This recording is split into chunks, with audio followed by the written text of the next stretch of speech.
Ich bin ein Berliner means I am a donut.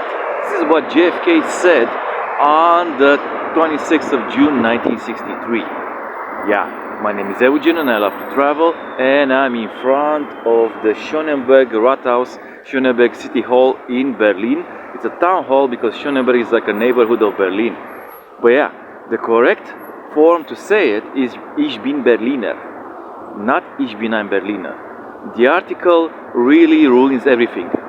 But the Berliner, a Berliner, is a donut in Germany and in Berlin. And it's a world famous donut and it's special for Berlin. It's like a local specialty.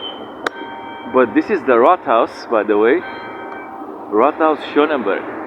This is the town hall of Schöneberg. Schöneberg is like very close to the center and it's one of the neighborhoods of Berlin. And before the reform of 1920, the urban planning reform of 1920, Schöneberg was his own little town on the outskirts of back then Berlin. Well, yeah, this is how exactly Schöneberg really looks like.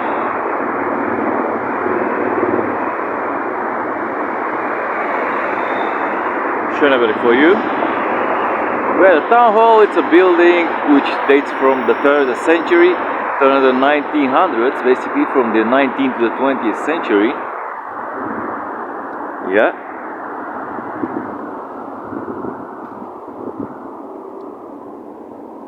And Schöneberg has a lot of 1900 buildings. And we're here near the main road, but I'm also gonna go inside the side streets, on the side streets, to see exactly how Schöneberg really looks like. There we go, right now Schöneberg. Guys.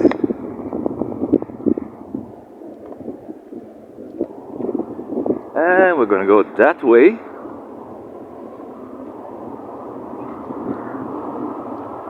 So, JFK said this because the United States was trying to abandon West Berlin. The Congress was abandoning West Berlin, and it was abandoning West Berlin because it just cost too much money.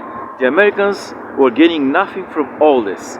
So basically they had to do something. They had to do something to convince Congress that Berlin is really worth defending.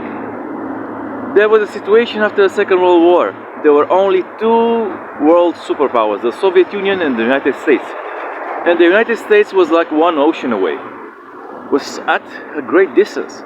So if the Soviet Union decided, let's say hypothetically, to push west, then there was nothing much the Americans could do. So therefore, you had to make sure that Germany is your ally. Because if, for example, you abandon West Berlin and the Germans interpreted this as betrayal, they might be inclined to switch sides and join the Soviet Union. And if this happened, really, the balance of power in Europe would be completely shattered in favor of the Soviet Union. Yeah. So this is why JFK, among many others, because at the beginning there was also Eisenhower being a great actor of keeping West Berlin Western. And yeah, I'm gonna go that way and we're gonna see some buildings here in the Schöneberg district. Schöneberg district is really nice. It's not that bad. It's a bit further away from the center than the area I'm living in at the moment, but still I wouldn't mind living here. So all these buildings you see here, these are buildings from the 1920s, from the Weimar Republic. All of them. Yeah. So we're here on Salzburger Straße. We're on Salzburger Straße, and let's see exactly what's going on here. So yeah, you have buildings like this, and these are supposed to be the newer ones, which are more than 100 years old already, or about 100 years old.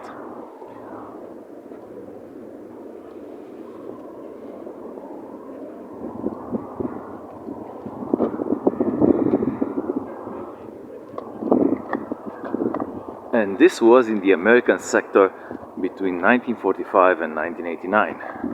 All of this.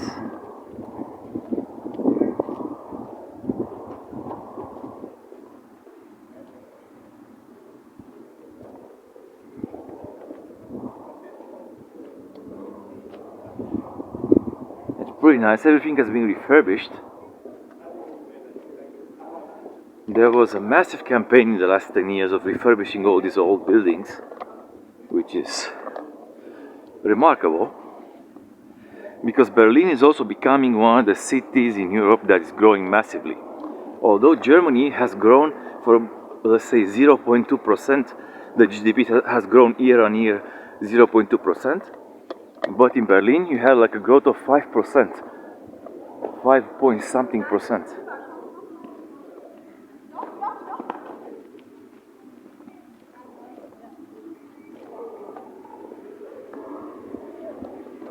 And we also have the names of the street, Wartburger Straße. Wartburg was a place where a car was produced, an East German car.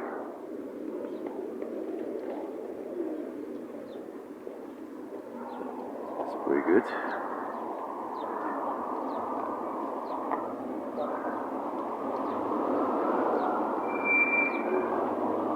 And the colors remind you that Berlin is basically a city in the north of Germany, very close to the Baltic Sea.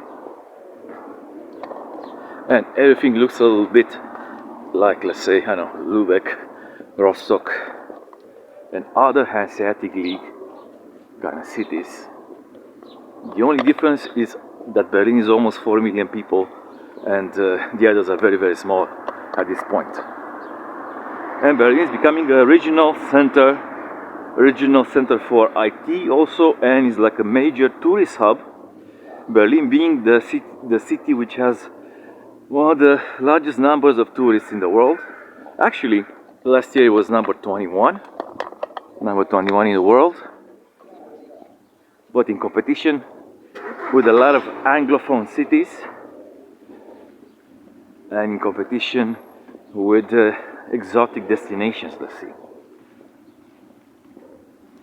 The majority of tourists worldwide are Americans, and then you have Australians, British, Canadian, you know, and these people don't really speak other languages, and they're more inclined to go and see destinations that speak their language, and they know that the Germans generally,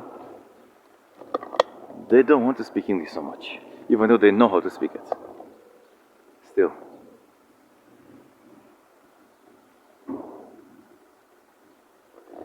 Yeah, so this was Schöneberg for you, and this was the story of JFK. So subscribe to the channel if you haven't done it already. Click the notification bell if you want to be notified whenever I'm posting something new. And yeah, you know the drill.